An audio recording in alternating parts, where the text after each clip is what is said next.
Hello, everyone, and welcome back to Tori's Reading Corner. What kind of book should we read today? It looks like Tori has chosen Disney Princess, The Light of Love. Come on, let's see what's inside.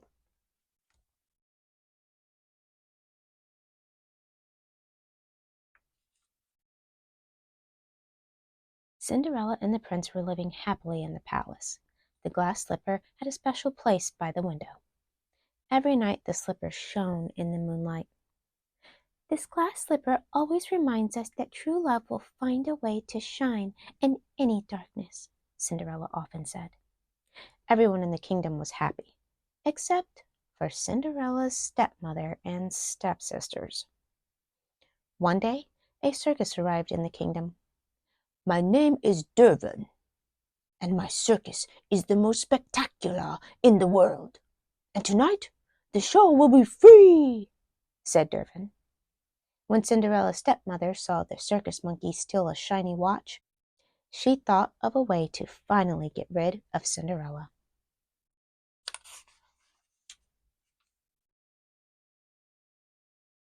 That night, the whole kingdom was excited about the circus. The best seats were reserved for the royal family, but no one noticed that Sparkle the monkey was in the stand stealing shiny objects, including the fairy godmother's magic wand. But that wasn't all.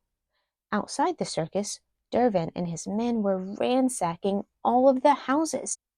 They entered the palace and took everything they found, even the glass slipper.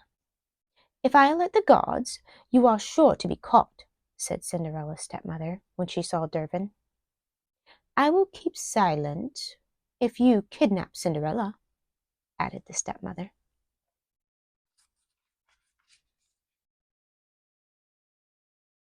Back at the circus, Jacques and Gus followed the clowns backstage. They got an unpleasant surprise. The clowns were not funny. They were very angry. Instead of finding jewels and valuables, Sparkle had collected things that were shiny but worthless. When the show was over, everyone returned happily to their homes. "The glass slipper has disappeared," exclaimed Cinderella.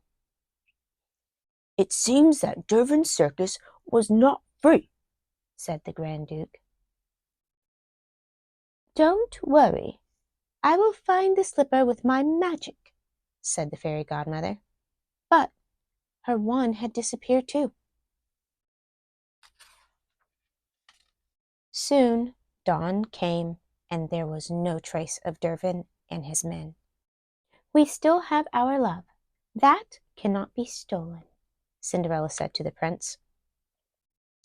Later, Cinderella was stunned when her stepmother entered the palace and gave her a hug. "I believe that there is a chance to recover the slipper, but I need your help, and you must not tell anyone," said her stepmother. That night, the princess followed the directions that her stepmother had given her. Durvan and his men were waiting there to kidnap her. The stepmother went to the prince to tell him what had happened. "They must want a ransom," said the prince. "I would pay anything to get Cinderella back." "Have you received a note from him?" asked the stepmother, knowing that the note Durvan had given her would never fall into the prince's hands. The stepmother convinced the prince to let her and her daughter stay in the palace, in case some news of Cinderella arrived while he was away. "Welcome home, girls," said the stepmother. On the ship, Durvan told Cinderella that she would cook and clean until the prince paid the ransom. He locked her up with the animals.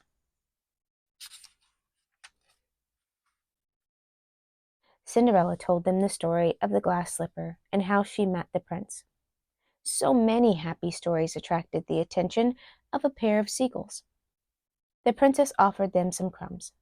Meanwhile, in the palace, Cinderella's stepsisters spent all day giving orders to the servants. Jacques saw that a paper fell from the stepmother's purse. He picked it up and ran away with Gus. "It's a note from the thief. The stepmother knew where Cinderella was the whole time," said Jacques. Gus and Jacques went to look for Cinderella at the beach. By luck, they found the fairy godmother and told her what had happened. But a pair of seagulls caught the little mice. These were the seagulls that Cinderella had fed. They carried them to the princess. When the stepmother saw the prince return alone, she quickly drew a false trail on a piece of paper and tied it to a pigeon. When the pigeon arrived, the prince decided to follow the trail and look for Cinderella in the forest. Cinderella was very happy to see Jacques and Gus, but she began to cry when she heard what her stepmother had done. To cheer her up, Sparkle, Jacques, and Gus got the glass slipper from Dervin's room and brought it to Cinderella.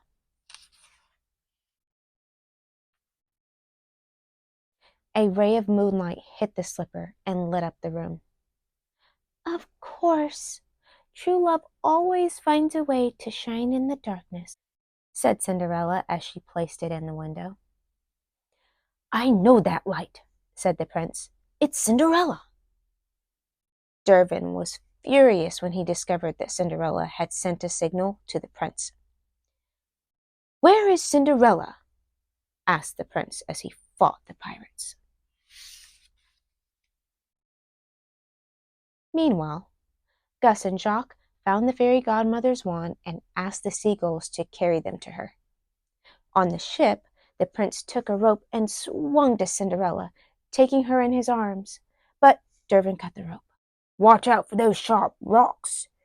They are very deadly," Dervin said as they fell.